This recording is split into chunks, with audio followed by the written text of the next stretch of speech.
Eleições 2018.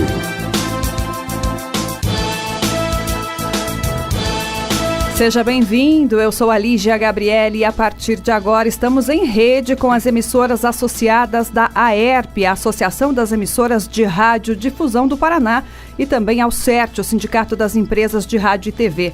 Através desta emissora, hoje você acompanha, a partir de hoje, uma série de entrevistas com os candidatos ao governo do Paraná, aqueles que têm representatividade no Congresso Nacional e, como prevê a legislação, vamos conhecer e detalhar as principais propostas para o Paraná.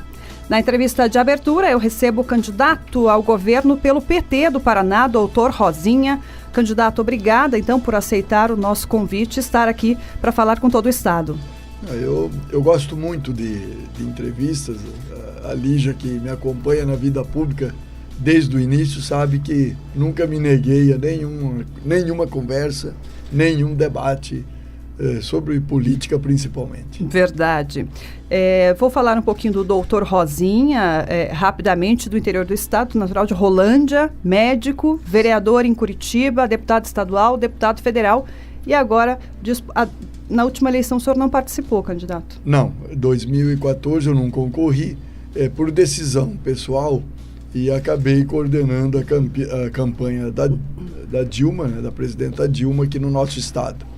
E depois fui morar no Uruguai, onde ocupei o cargo de alto representante geral do Mercosul, o mais alto cargo político e administrativo, vamos dizer assim, ou de representação, melhor dizer, de representação do Mercosul. Candidato, vamos falar então desta eleição. O senhor vem sofrendo fortes questionamentos a respeito da sua candidatura, porque estaria mais voltada a uma estratégia do Partido dos Trabalhadores em dar evidência, por exemplo, para o candidato Lula, né, ex-presidente Lula, que agora tem os impedimentos legais de ser colocado aí. Mas a estratégia é mais política ou eleitoral, candidato? São as duas coisas, eu posso dizer. Dentro do PT, quando nós começamos a discutir o processo eleitoral, nós colocamos duas premissas para lançar a candidatura e para debater a coligação com outros partidos. Uma das premissas era ter um programa de governo com características diferentes do que se faz até hoje aqui no Paraná. Vou dar exemplo, por exemplo, assim, transparência total no governo, e participação popular. Esses dois temas que nós entendemos muito importantes, porque hoje, por exemplo, não há transparência nenhuma. Ninguém sabe, pois desde janeiro o CIAF, que é o Sistema de Acesso ao Acompanhamento da Execução Orçamentária do Paraná, está fora do ar. Ninguém sabe quanto o Paraná arrecada, quanto o Paraná gasta, com quem gasta e onde gasta. Então, essa era uma premissa importante. E a outra, nós temos tecnologia suficiente hoje para ter participação da sociedade civil organizada num processo de governo. E o segundo ponto é fazer a defesa do legado do presidente Lula. E isso é muito fácil de ser feito quando nós comparamos. Por exemplo, eu comparo, o Lula lançou o Luz para Todos, o Minha Casa Minha Vida, o ProUni, a compra direta da agricultura familiar, merenda escolar. Eu faria aqui uma lista de 20 programas. E aqui no Paraná, em 8 anos, quem governou o estado e está governando até agora, o mesmo grupo, e que tem 2 candidatos, não apresentaram sequer um programa. Não existe um. As pessoas não conseguem listar um. Então, eram essas duas coisas. Executar um programa de governo com transparência, com participação, e com programas de governo republicanos, como o Lula fez. Não vai perguntar para o governador ou para o prefeito qual o partido dele. Essas 3 características. E a defesa do legado de Lula como presidente. Aí, infelizmente, não conseguimos nenhuma coligação com esses pontos, e o PT lançou candidatura própria, e o meu nome foi aprovado por unanimidade dentro do PT. Mas mesmo com as denúncias da Operação Lava Jato e com o ex-presidente Lula preso, a gente sabe que o PT questiona até as condições da prisão do ex-presidente Lula, mas essa estratégia tem dado resultado? A gente parece que confunde muito mais o eleitor, candidato. Não, tem dado resultados. Se observarmos, o Lula continua liderando nas pesquisas. Tanto é que estão fazendo de tudo para tirá-lo da corrida presidencial. O Lula lidera as pesquisas, o PT é o partido que mais recebe filiados todo mês. É o partido que, dependendo do instituto que eu pegar, tem de 21% a 29% de preferência espontânea, né? E é o partido reconhecido, principalmente o Lula, reconhecido como o melhor presidente da história do Brasil. Então, com esses pontos, eu vou para a rua com maior tranquilidade para fazer campanha, para pedir o voto, porque nós temos o que mostrar. Agora, quando diz que o PT vive crise, eu acho que crise maior vive o PSDB. O seu candidato não deslancha a nível nacional. O ex-candidato a presidente, o Aécio Neves, está lá com dificuldade para se eleger deputado federal. Aqui no Paraná, o PSDB não teve nem coragem e nem nome para lançar candidato a governador. Então, eu acho que tem gente vivendo uma crise mais grave do que a nossa. Vamos às propostas para o Paraná, então, candidato, que principalmente é o que nos move aqui a fazer essas entrevistas. O senhor começou aí a falar um pouco da divulgação de dados do atual governo. A questão orçamentária, eu diria que é essencial para o próximo gestor. Há uma questão muito justa orçamentária, pelo menos é a justificativa do governo do Estado, e na Assembleia Legislativa, a Lei de Diretrizes Orçamentárias aprovada para o próximo ano é de 69 bilhões e 280 milhões de reais. A gente sabe que é uma projeção, né? Mas Sim. Aí tem todos os gastos que são previstos em lei. O que é prioridade num eventual governo seu? Bem, essa questão do orçamentário, realmente, ela é bem estreita. E quando você olha o orçamento como um todo, a prioridade principal é início de governo, tomar pé de tudo isso e fazer um planejamento estratégico para 4 anos.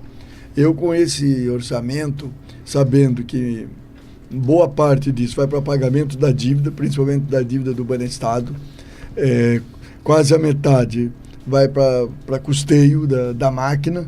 Então, eu tenho que planejar. Se eu quero investir em infraestrutura, meu planejamento tem que ir além do orçamento, além dos 4 anos de governo, tenho que fazer um planejamento de Estado e tenho que, além do orçamento,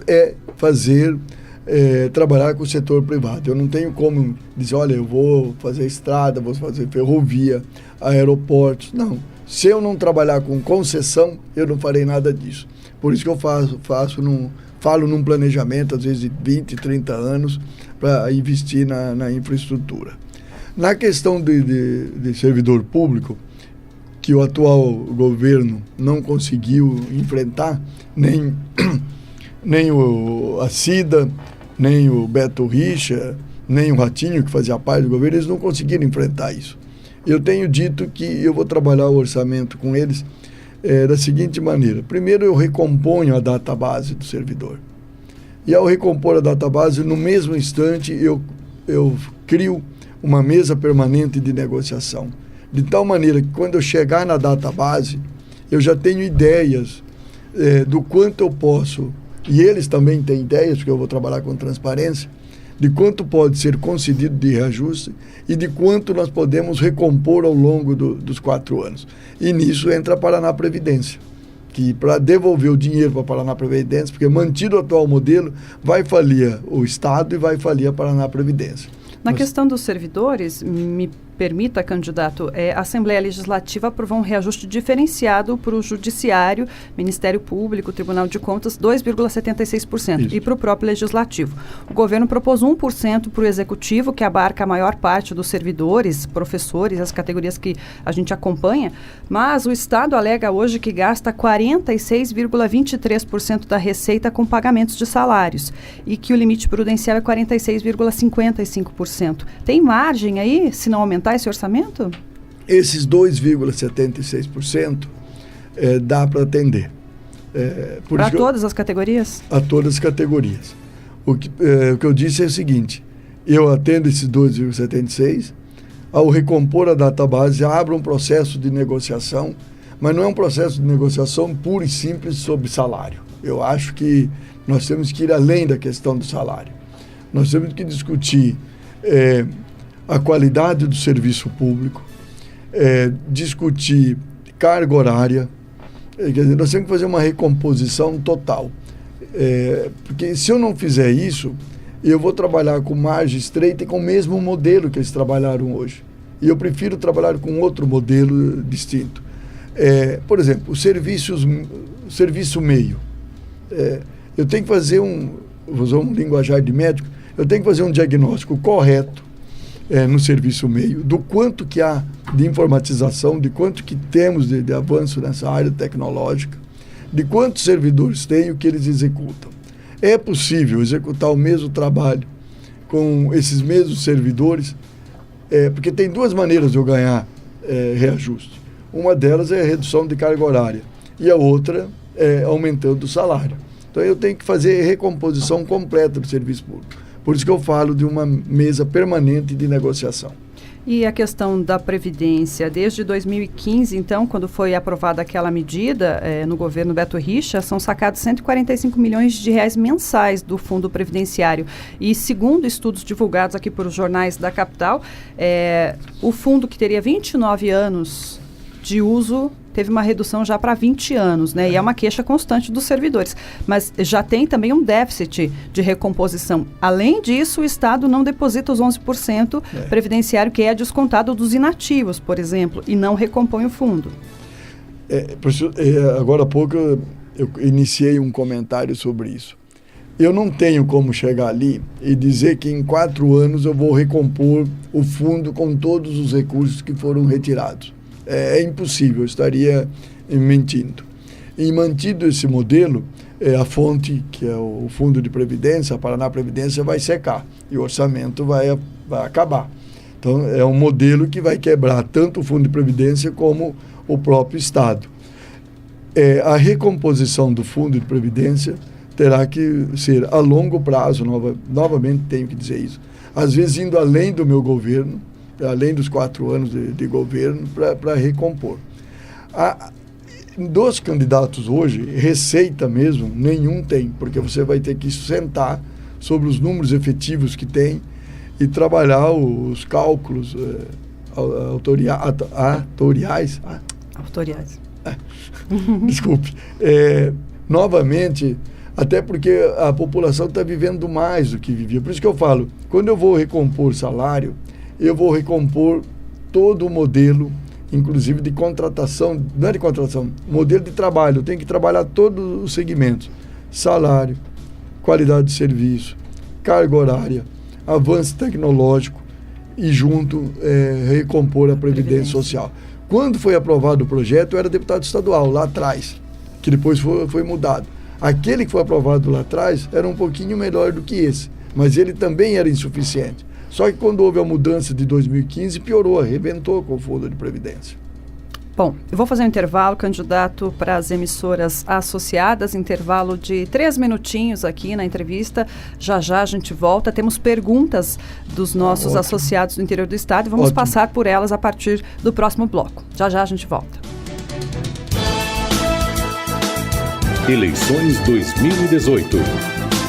Uma produção da AERP, Associação das Emissoras de Rádio Difusão do Paraná.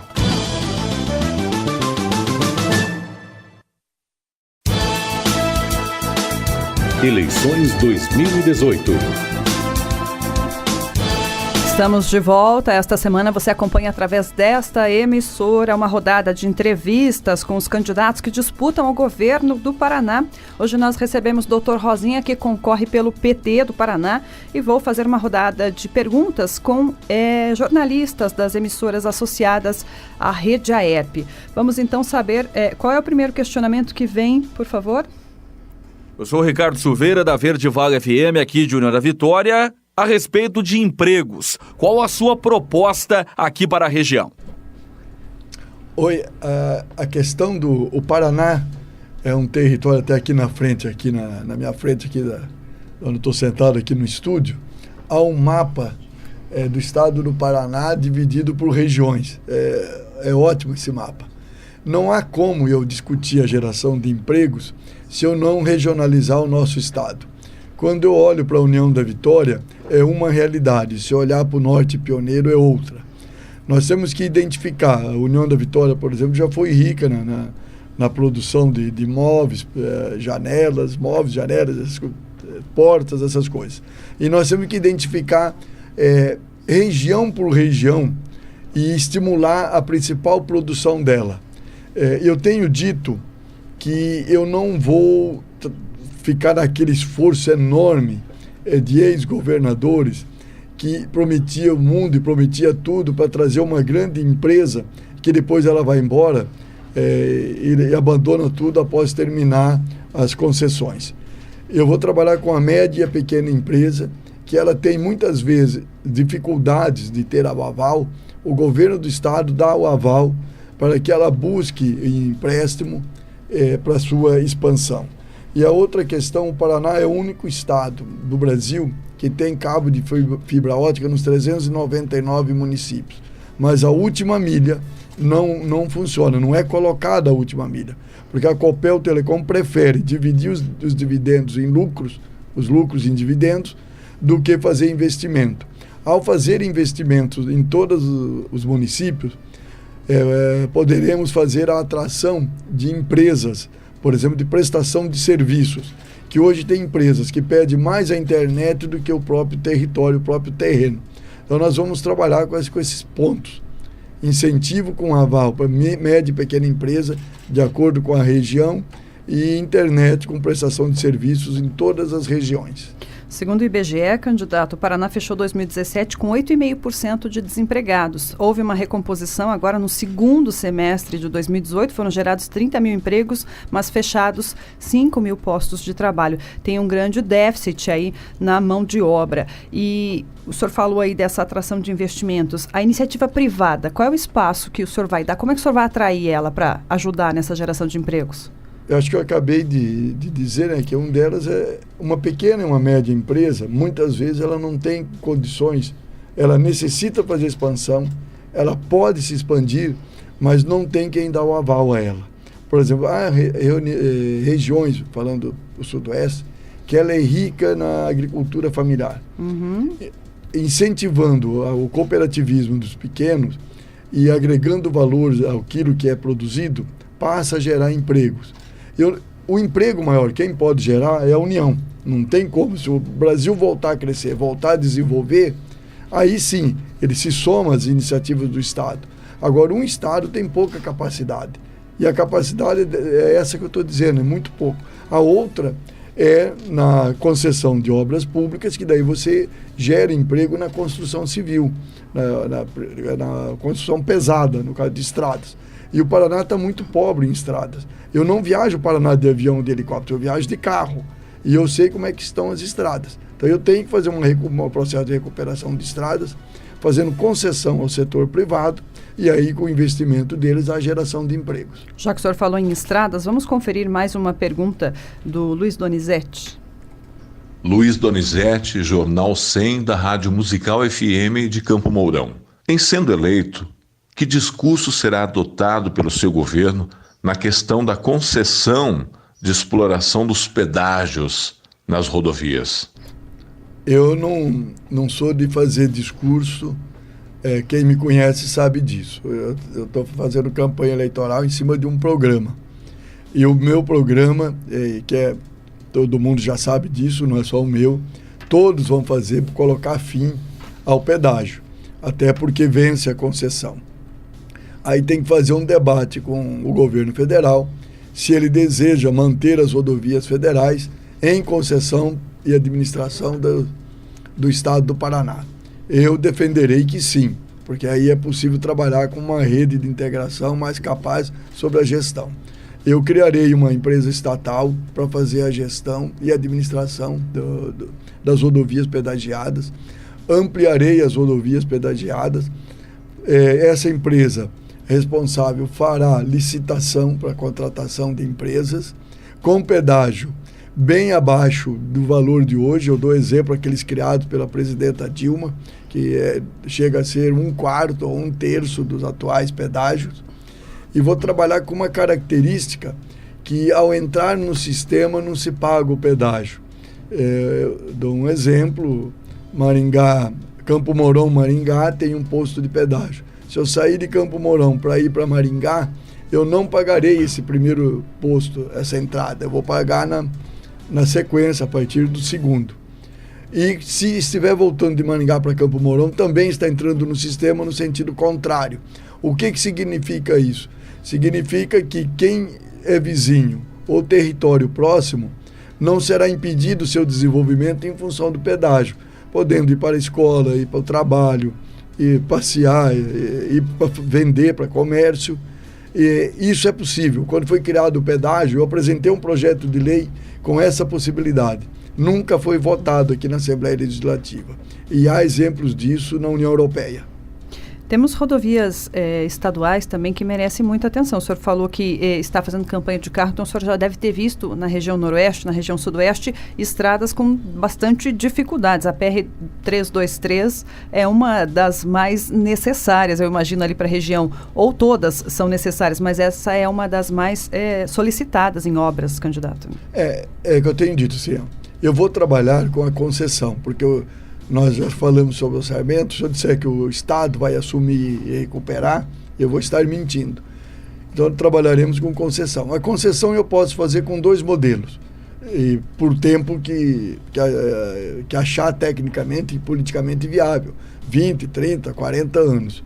E a concessão eu posso trabalhar desde o jeito, olha, vamos conceder para uma empresa por 20 anos e colocar um pedágio para cobrar, e ela fazer a estrada, recuperar, duplicar o que for necessário. Eu posso também fazer a concessão de construção com um modelo de pagamento com o Tesouro do Estado a perder de vista. Mas o que é viável é o primeiro ponto.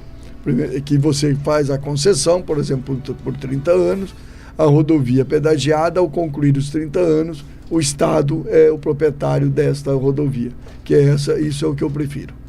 Tá certo. Vamos aí a mais uma pergunta. Agora é o Françaneri que vai perguntar. Sou o jornalista Françaneri, da Rádio Musical FM de Campo Mourão. A construção de ferrovias parece mesmo utopia. Na região noroeste, a agricultura é forte e o escoamento de grãos para Porto Paranaguá é precário. Recentemente, prefeitos da Concan entregaram ao governo do estado um ofício reivindicando duplicação da BR-487 entre Campo Mourão e Guarapuava. Qual a proposta para melhorar a logística do transporte? Novamente, não se melhora a logística do transporte no Paraná em 4 anos. É impossível. Olha, aqui no nosso estado, nunca houve um planejamento estratégico de industrialização do estado. Cada governo faz o seguinte: uma empresa quer vir, ele faz a concessão ou ele vai atrás e concede. Ele nunca fez um planejamento estratégico de desenvolvimento industrial. Nunca fez um planejamento estratégico de exportações, apesar de ter fronteira com 2 países do Mercosul. E nunca fez planejamento estratégico de como nós podemos avançar na logística, seja ferroviária, aeroportuária ou rodoviária. Isso é necessário ser feito e que vai além de 4 anos de governo. E eu farei isso, farei por 20 e 30 anos esse planejamento e a partir daí, definindo-se as prioridades, começa a executá-la. E não é uma só prioridade. Ferrovias é prioridade. Cada vez mais se vai fechando, se fechou ferrovias. Quando nós, do PT, éramos contra as privatizações das ferrovias no governo de Fernando Henrique Cardoso, nos chamavam de louco. E agora cobram que o Estado faça investimento em ferrovia. Veja só, nós vamos trabalhar com planejamento e, novamente dizendo, tem que ser feito concessões. Se não fizer concessões, o Estado não tem capacidade dele sozinho fazer isso. E eu farei concessões desse setor de logística e de infraestrutura. Candidato, temos aí 3 minutos para encerrar a nossa entrevista. O senhor vem falando que saúde é um tema prioritário e muito importante para o interior do estado. Temos aí as micro-regiões. Como regionalizar e dar mais atenção à saúde do nosso estado também, já que o senhor falou que essa é uma das principais bases da sua proposta? O Paraná tem 22 regionais e foram criadas em 1970 e 1980. Portanto, naquela época não existia o SUS, existiam os postos de saúde do antigo INPS ou do antigo INAMPS. Depois disso foram criados vários hospitais regionais, hospitais universitários. Eu farei uma nova regionalização do sistema de saúde, colocando esses hospitais a serviço do SUS. Hoje há pessoas que vêm para Curitiba andando 300, 400, até 500 quilômetros para ser atendido aqui, quando, às vezes, a menos de 100 quilômetros, tem condições de ser atendidos com assistência médica de alta qualidade, com aparelhos, com tudo. Eu farei, então, uma nova regionalização, darei infraestrutura a esses hospitais. A semana passada, por exemplo, o Hospital Universitário de Londrina não tinha nenhum leito de UTI. Está fechando o leito de UTI aqui do Valdemar Monastieira, aqui de Campo Largo, porque o Estado do Paraná não faz esse atendimento. Então, é nova regionalização, criando um sistema de telesaúde, porque eu não preciso, por exemplo, para ter especialistas que vão ver as imagens de tomografia, ressonância magnética, em todas as regiões ou em todos os municípios, num eficiente sistema. Pela internet, as imagens que são feitas por técnicos podem ser vistas, eu digo, até na China, se quiser, por especialistas da China. Então, será reformulada regionalmente, dando infraestrutura para hospitais, para os internamentos, colocando especialidades médicas regionais, especialidades de laboratório. E eu tenho dito que em 2 anos eu acabo com esse negócio das viagens do interior para cá. E é possível de acabar. E atender a demanda o Paraná 30 segundos, candidato, para encerrarmos. Nunca cumpriu a lei que bota que deve colocar 12% dos recursos próprios em saúde. Nunca. Nem esse ano, vai deixar de colocar 200 milhões. Eu farei isso. Doutor Rosinha, agradeço muito a sua entrevista aqui na Rede AERP de Notícias. O nosso tempo é escasso, passamos principalmente pelas propostas e pelas perguntas do interior. Agradeço o senhor. Alguns 20 segundos para o senhor concluir, por favor. Bom, eu aqui nesses 20 segundos, dizem que a gente não pede voto. Vou pedir voto para o 13, para o doutor Rosinha, e para Lula Haddad, o nosso 13. E a Miriam Gonçalves, nossa candidata ao Senado. Doutor Rosinha, candidato ao governo pelo Paraná, nosso primeiro entrevistado nessa série de entrevistas promovida pela Rede AERP de Notícias para as emissoras associadas em todo o estado. A gente espera você amanhã.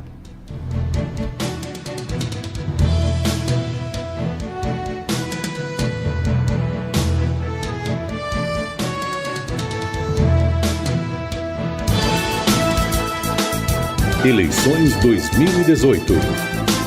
Uma produção da AERP, Associação das Emissoras de Rádio Difusão do Paraná.